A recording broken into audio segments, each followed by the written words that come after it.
আসসালামু আলাইকুম। দেখেন এখানে 4টা অপশন দেওয়া আছে, বলতেছি যে কারেক্ট সেন্টেন্সটা বের করার জন্য। তো আমাদেরকে এই ক্ষেত্রে এখানে নো শোনার হচ্ছে 4টা অপশনের প্রথম দিকেই নো শোনার শব্দটা এড আছে। এই ক্ষেত্রে আপনারা খেয়াল করবেন যে আমি এখানে ব্যাখ্যা দিয়ে দিছি, বাক্যে নো শোনার থাকলে এরপরে হেড থাকবেই, অর্থাৎ নো শোনার হেড।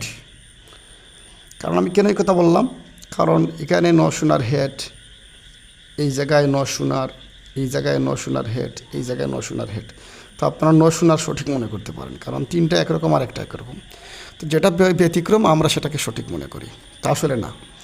বাক্যে ন শোনার থাকবে, কিন্তু এরপর হেড থাকবেই, মানে ন শোনার হেড পর্যন্ত প্রথম দিক।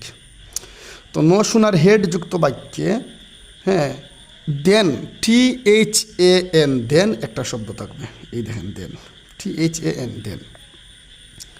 এখানে দেন ঠিক আছে, এখানে দেন ঠিক আছে, এখানে দেন EN, এখানে দেন ঠিক আছে। তো আপনারা আবার এটা সঠিক মনে করতে পারেন না। তো এইভাবে দেন থাকবে, দেন, এবং দেনের আগের অংশ থাকবে প্রেজেন্ট সিম্পল টেন্সে, যেমন, এবং পরের অংশ থাকবে পাস্ট সিম্পল টেন্সে।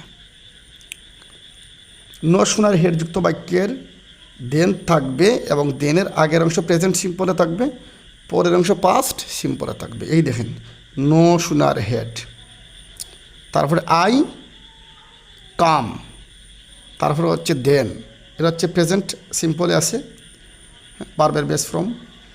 আর এটা হচ্ছে হি ওয়েন্ট অ্যাওয়ে, পাস্ট সিম্পলে আছে, ওয়েন্ট পাস্ট সিম্পলে বা পাস্ট ইনডিফিনিটে আছে। তার মানে নো শোনার হেড আই কাম, দেনের পূর্বে হচ্ছে প্রেজেন্ট সিম্পল, দেনের পরে হচ্ছে পাস্ট সিম্পল। সঠিক হবে আই শোনার heard I came, then he went away. আপনারা খেয়াল করবেন। ভালো থাকবেন সবাই।